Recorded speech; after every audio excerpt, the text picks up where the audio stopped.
तो हम लोग पढ़ रहे थे कंपनी रूल में, ठीक है, कुछ एक्ट्स के बारे में। तो अभी तक हम लोगों ने रेगुलेटिंग एक्ट ऑफ 1773 देख लिया, ठीक है। फिर हमने अमेंडिंग एक्ट ऑफ 1781 देखा, पिट्स इंडिया एक्ट ऑफ 1784 देखा और एक्ट ऑफ 1786 देखा, ठीक है। तो अगर आपने पिछली वीडियो नहीं देखी है तो पहले वो देख लें, उसके बाद आप आगे के एक्ट देखेंगे। सो आज की इस वीडियो में हम लोग दो एक्ट्स के बारे में पढ़ने वाले हैं, चार्टर एक्ट ऑफ 1793 और चार्टर एक्ट ऑफ 1813। सो इससे पहले मैं थोड़ा सा एक बार पिछले वाले एक्ट के बारे में बता देती हूँ, जो कि हमारे पास था एक्ट ऑफ 1786, ठीक है। एक्ट ऑफ 1786 में जब लॉर्ड कॉर्नवालिस जो है गवर्नर जनरल ऑफ बंगाल बना था, तो उसने दो अपनी डिमांड रखी थी। पहला कि मैं डिसीजंस को, अपनी काउंसिल के डिसीजंस को ओवरराइड कर सकता हूँ स्पेशल केसेस में, और मैं ही कमांडर इन चीफ रहूंगा, ठीक है। ये दो बातें उसने अपनी बोली थी। अब जो नेक्स्ट एक्ट आया ना, चार्टर एक्ट ऑफ 1793, उसमें उसकी जो ओवरराइडिंग पावर जो उसने मांगी थी, ठीक है, उसको एक्सटेंड कर दिया गया, ठीक है। जो फर्दर आगे गवर्नर जनरल बने, ठीक है, उनको भी वो पावर दे दी गई कि वो स्पेशल केसेस में अपनी काउंसिल के डिसीजंस को ओवरराइड कर सकते हैं, ठीक है।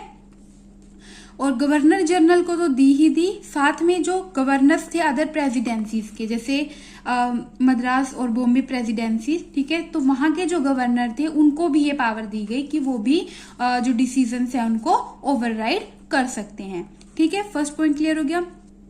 उसके बाद जो गवर्नर जनरल हैं उनको ज्यादा पावर दे दी गई on Madras and Bombay.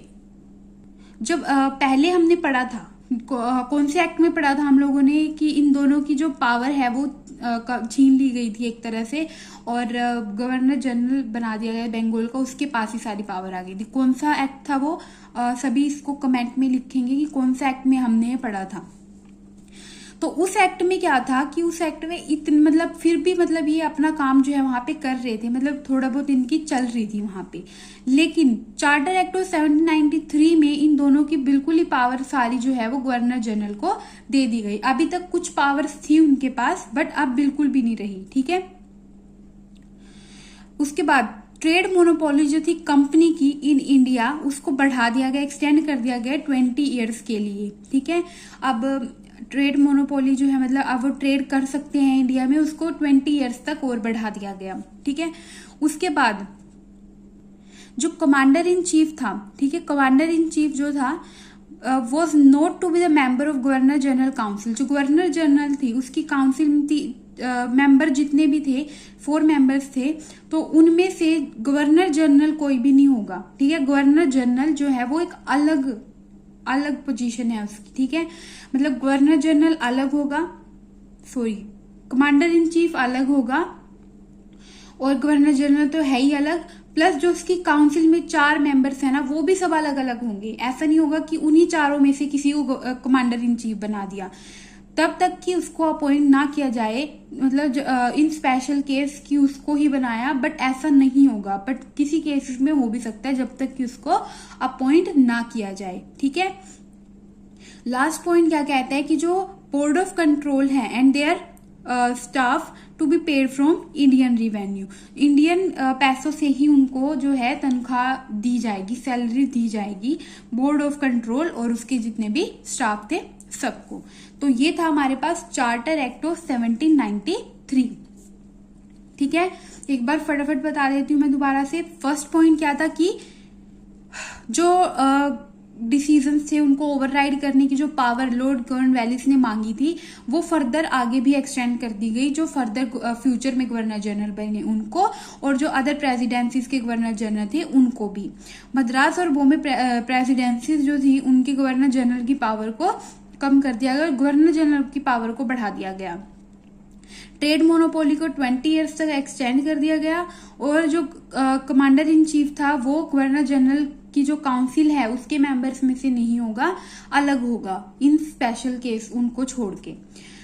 Board of control जो है और उनके जो स्टाफ हैं उनको जो सैलरी वगैरह दी जाएगी वो इंडियन रिवेन्यू से दी जाएगी। तो ये था आपके पास चार्टर एक्ट ऑफ 1793। अब हम नेक्स्ट एक देखते हैं, चार्टर एक्ट ऑफ 1813। इसमें क्या हुआ, abolish the trade monopoly of the company. अब यहाँ पर जो कंपनी थी ना, उसकी ट्रेड मोनोपोली को क्या कर दिया गया, एबोलिश कर दिया गया। यहाँ पर तो 20 ईयर्स के लिए बढ़ाया था, ठीक है, अब 20 ईयर्स के लिए बढ़ाया। अब इस एक्ट में यहाँ पे बिल्कुल खत्म कर दिया गया कि अब और भी कंपनीज जो है वो आके यहाँ पर ट्रेड कर सकती हैं, ठीक है। अब ये नहीं है कि सिर्फ ईस्ट इंडिया कंपनी ही करेगी, अब कोई भी आके यहाँ पे, कोई भी कंपनी आके यहाँ पे ट्रेड कर सकती है। तो उनकी मोनोपोली जो है वो खत्म कर दी गई। बट फिर भी 2 जगहों पे उनको छोड़ दिया गया।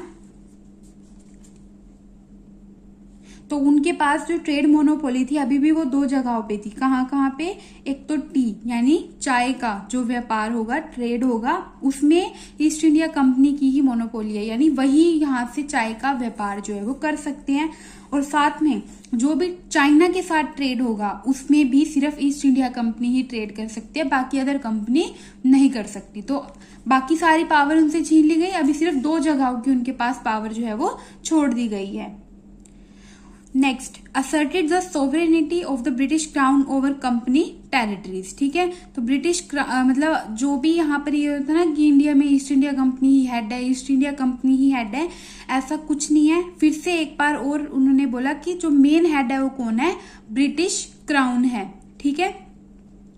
फिर जो क्रिश्चियन मिशनरीज थे उनको इंडिया में आने दिया गया, किस लिए, ताकि वो यहाँ के लोगों को एनलाइटन कर सके, यानी उनको ज्ञान बांट सके, ठीक है। वेस्टर्न एजुकेशन जो है वो यहाँ पर स्प्रेड की गई, ठीक है, लोगों में। और 5th पॉइंट है कि जो लोकल गवर्नमेंट्स हैं वो टैक्स लगा सकती हैं लोगों पे, और उनको अगर वो लोग जो है टैक्स ना पे करें तो वो उनको पनिश भी कर सकती है, ठीक है। सो ये था आपके पास चार्टर एक्ट ऑफ 1813। क्लियर हो गया सबको। पहला क्या था कि मोनोपोली बिल्कुल खत्म कर दी कंपनी की, सिर्फ 2 जगहों को छोड़ के, टी पे और ट्रेड विद चाइना। उसके बाद asserted the sovereignty of the British crown over company territory. अब उन्होंने बोला कि ब्रिटिश क्राउन ही मेन हेड है। और क्रिश्चियन मिशनरीज जो है वो इंडिया में आए ज्ञान बांटने, और वेस्टर्न एजुकेशन को भी यहाँ पर बहुत ज्यादा स्प्रेड किया गया। और लोकल गवर्नमेंट जो है उनको बोल दिया गया कि आप लोग टैक्सेस लगा सकते हैं लोगों पे, और अगर वो टैक्स पे ना करे तो आप लोग उनको पनिश भी कर सकते हैं। सो ये थे हमारे पास 2 एक्ट, ठीक है, जो आज हमने पढ़े, चार्टर एक्ट ऑफ 1793 और चार्टर एक्ट ऑफ 1830।